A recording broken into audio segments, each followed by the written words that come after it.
I've been in medicine long enough to see that not every test with a fancy name and a shiny machine behind it is truly in your best interest, especially once you pass 70. I've sat across from countless older patients who believe that more testing meant more safety. But there's a side to the story you don't always hear in the clinic. A surprising number of routine checkups done on healthy seniors can quietly pull you down a path you never needed to take, one that ends with unnecessary procedures, hospital stays, and, in the worst cases, a serious decline in health. The reality is that medicine is not just about what we find, but what we do with what we find. And sometimes, finding something you didn't need to know about in the first place can lead to more harm than good. There's research to back this up.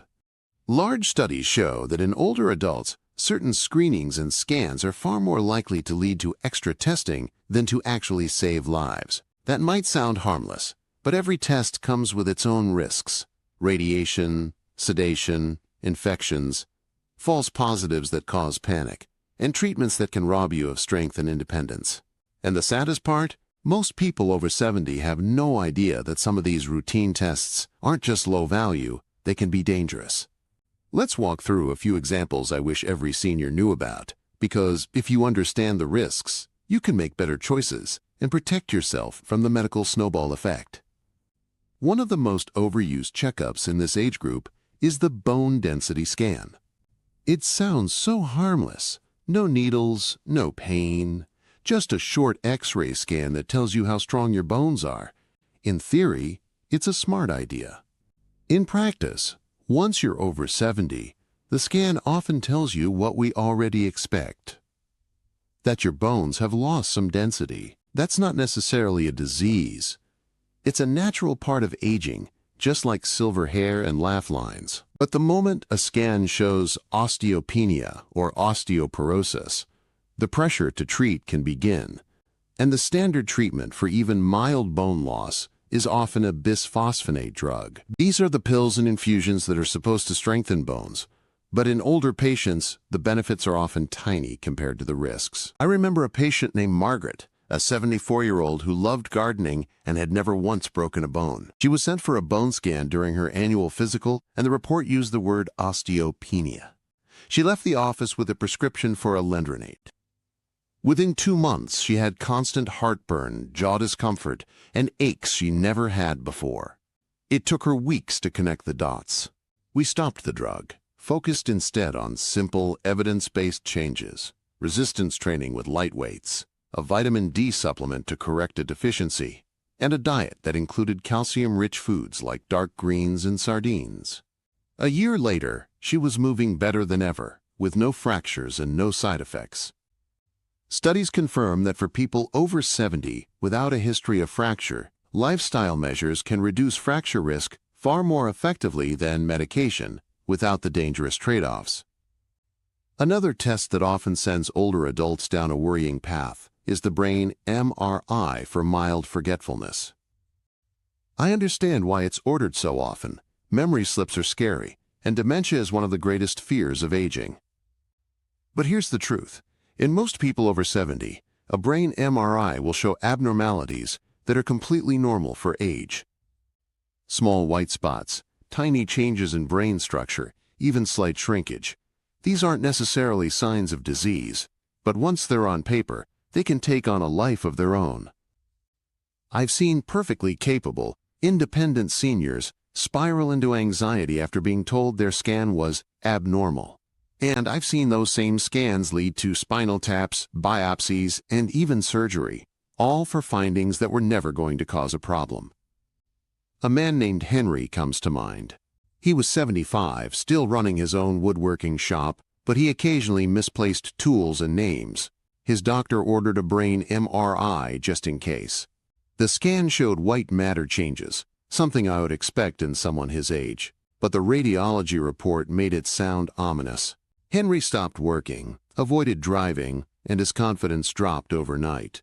When we sat down and reviewed his case, I explained that his MRI looked like a typical 75-year-old brain. We shifted focus to healthy habits, regular walks, mental exercises, and quality sleep. Within months, his memory steadied, and more importantly, he started living fully again. Unless there are sudden, severe neurological symptoms, such as seizures, drastic behavior changes, or loss of movement, starting with a simple cognitive screening test is often the safer and more useful choice. A third test I warn my older patients about is the cardiac stress test when there are no clear signs of heart disease. It's one of the most common tests ordered for older adults with vague symptoms like tiredness or mild chest tightness. The idea is to detect blocked arteries before they cause trouble.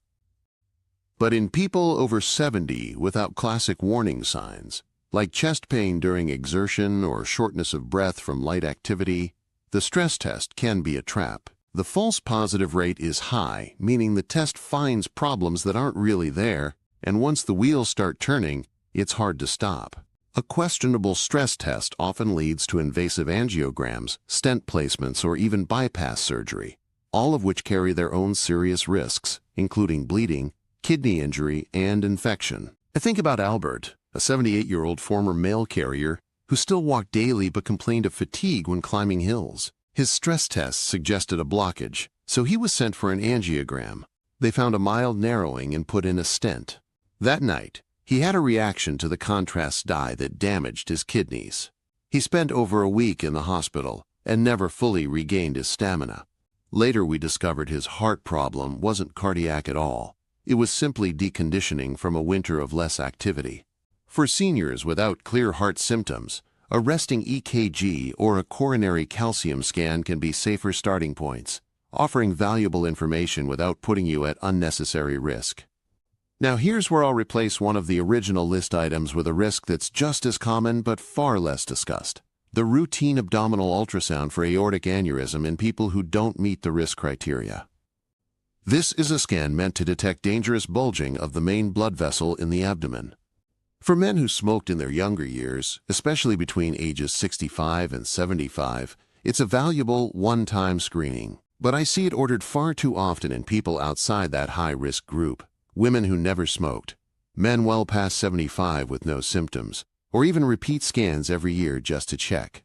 The trouble is, incidental findings are incredibly common, small, harmless bulges that pose no real threat. But once they're discovered, they create anxiety and often lead to surgical consultations. And abdominal surgery in older adults carries its own dangers, from infection to blood clots to long recoveries. One of my patients, Louise, 79, had an ultrasound because her neighbor's doctor found something in his aorta. Her scan showed a slight widening that was entirely stable for her age. Still, she was sent to a vascular surgeon who discussed elective repair. She spent weeks worrying, lost weight from the stress, and ultimately decided against surgery. 2 years later, the aneurysm was unchanged, and she had endured months of fear for nothing. If you're over 75, never smoked, and have no symptoms like sudden abdominal or back pain, the odds of finding a dangerous aneurysm are low, and the odds of finding something harmless that leads to needless intervention are much higher. And finally, there's one checkup that sits at the very top of my personal caution list because it's both aggressively marketed and quietly risky: the full-body CT scan. Often sold as part of executive health packages or concierge medicine, these scans promise early detection of hidden cancers. But what they actually deliver is a heavy dose of radiation equal to hundreds of chest X-rays and a long list of findings that aren't dangerous but set off alarm bells. A small lung nodule, a benign cyst, a tiny calcification, none of these may ever affect your health. But once they're documented, you're on a medical conveyor belt of follow-ups, biopsies, and sometimes surgery. And here's the most sobering statistic. Some researchers estimate that the rise in CT scans could be responsible for up to 5% of all cancers in the United States, simply from the radiation exposure itself. I recall Peter, a vibrant 81-year-old who took a longevity scan at a private clinic. It showed a 4 mm lung spot, likely from an old infection, but protocol demanded further testing. He underwent a needle biopsy, which caused his lung to collapse. He spent a week in the hospital recovering from a complication of something that never needed to be treated. The American College of Radiology advises against full-body CT scans for asymptomatic people, and for good reason. The risks outweigh the benefits. The thread that runs through all these stories is simple. In medicine, more is not always better, and in the later decades of life, it's often the opposite. Every test should earn its place in your care by showing a clear likelihood of benefit, not just the possibility of finding something. The best prevention, more often than not, comes from movement, nutrition, mental engagement, and regular, but thoughtful, primary care visits. When you've been on this earth for 7 or 8 decades, you've learned the hard way that not every offer is as good as it sounds.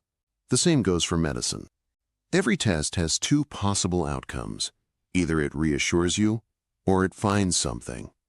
And if it finds something, you have to live with that knowledge and the chain of events that follows. At 40, that chain might lead to a minor procedure and a quick recovery. At 75 or 80, that same chain can end in weeks in the hospital, months in rehabilitation, or loss of independence that's hard to get back.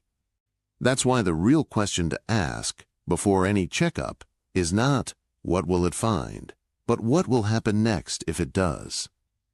Over the years, I've watched too many older patients endure treatments that never had a chance to help them, all because a screening test discovered something that wasn't truly dangerous. Medicine calls these incidental findings, the lumps, spots, or irregularities that aren't causing trouble but still get labeled as abnormal. Once that word is in your chart, it's almost impossible to unsee it. Doctors feel obligated to investigate. Specialists get involved. Procedures get booked. And even if nothing harmful is ever found, the process itself can drain your energy, your time, and your spirit. I remember one woman in her early 80s who came to see me after a wellness screening at a community fair. They'd done an ultrasound on her neck arteries, something she didn't need and hadn't been advised to do. The technician found a mild narrowing, the kind that's common with age and rarely causes problems, but she was referred to a vascular surgeon just in case. Within a month, she was scheduled for an operation to clean out the artery, despite having no symptoms and no real risk factors. She went through with it, had a complication from the anesthesia, and spent the next year recovering from something she didn't need in the first place. She told me later, "I thought I was being proactive. I didn't realize I was walking into trouble." That's the hard truth. Some checkups are not about prevention, they're about detection. And detection without a plan for how to act on the results can be more harmful than helpful. If you're healthy, active, and not experiencing new or concerning symptoms, many routine tests offer more peace of mind to the doctor than real benefit to you. And once you're over 70, the balance shifts even further. Your body can still heal, but it needs more time and more energy to do it. Every procedure becomes a bigger deal. This doesn't mean you should avoid all checkups. Far from it. There are screenings and tests that absolutely save lives in older adults. Blood pressure checks, diabetes monitoring, targeted cancer screenings when symptoms or history warrant them, eye exams, vaccinations. But these are specific, evidence-based, and timed according to your needs, not a blanket once-a-year for everyone schedule. The problem comes from doing everything just because it's offered, rather than because it's right for you. So how do you decide? First, take stock of your health priorities. What matters most to you right now?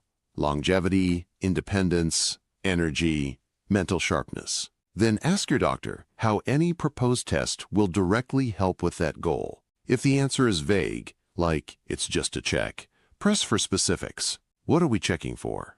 How likely is it to find something? What will we do if it does? And, this is crucial, what are the risks of the test itself? If your doctor can't explain the benefit in a way that outweighs the risks, you have every right to say no. Second, consider your personal risk factors. A test that's unnecessary for one person might be essential for another. For example, a man who smoked for decades may need an abdominal ultrasound to check for aneurysms, while a woman who never smoked and has no family history almost certainly does not. The key is to match the test to your actual risk, not to a generic recommendation. Third, remember that your body is not a machine that needs to be torn apart to check for problems. It's a living system that often gives you signs when something is wrong. New pain, unexplained weight loss, persistent changes in bowel habits, sudden weakness or shortness of breath. These are reasons to investigate. Feeling well, moving well, and living your normal life without symptoms. Those are reasons to preserve your energy and avoid unnecessary poking and prodding. The older I get, both as a doctor and as a human being, the more I value the quality of time over the quantity of tests. I've sat with 90-year-olds who never had half the screenings their neighbors did, yet lived long, vibrant lives because they focused on the basics. Walking daily, eating real food, getting enough rest, staying socially connected, and managing the few health conditions they did have with precision and care. They didn't measure their health by how many scans they'd had. They measured it by how many days they could do what they loved. If there's one thing I hope you take from this, it's that you have more control than you think. You're not obligated to say yes to every test. You're allowed to ask questions, to request alternatives, to wait and watch instead of rushing into something invasive. You're allowed to protect your time, your comfort, and your independence. And perhaps most importantly, you're allowed to trust your own sense of what feels right for your body.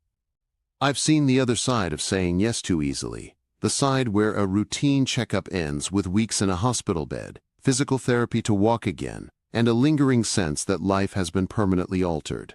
I've also seen the other side of saying no, the relief of skipping an unnecessary test, the empowerment of taking charge, and the preservation of health and dignity well into the 80s and 90s. One path takes courage in the moment. The other can take far more courage to live with afterward. So before you agree to that next scan, scope, or stress test, pause for a moment. Picture your life not just next month, but next year. Will this test improve your odds of living the way you want to live? Or could it introduce risks you don't need to take? Your answer doesn't have to be the same as anyone else's, but it should be your own, based on facts, not fear, and on a plan that puts your well-being first. In the end, real prevention is not about finding every possible flaw in the machinery of your body. It's about keeping the whole system running smoothly for as long as you can with the least interference necessary. That means moving your body every day in ways you enjoy, eating foods that nourish you, resting deeply, staying mentally engaged, and keeping up with the tests and treatments that are proven to help, not just the ones that are available. It's about making choices that leave you feeling more capable, not more burdened. If no one has told you lately, you are allowed to choose wisely. You are allowed to guard your energy. And you are allowed to live these years with the strength, clarity, and independence you've worked for your whole life. The most powerful medicine at this stage is not found in a pill or a scanner. It's in the decisions you make every day, starting now.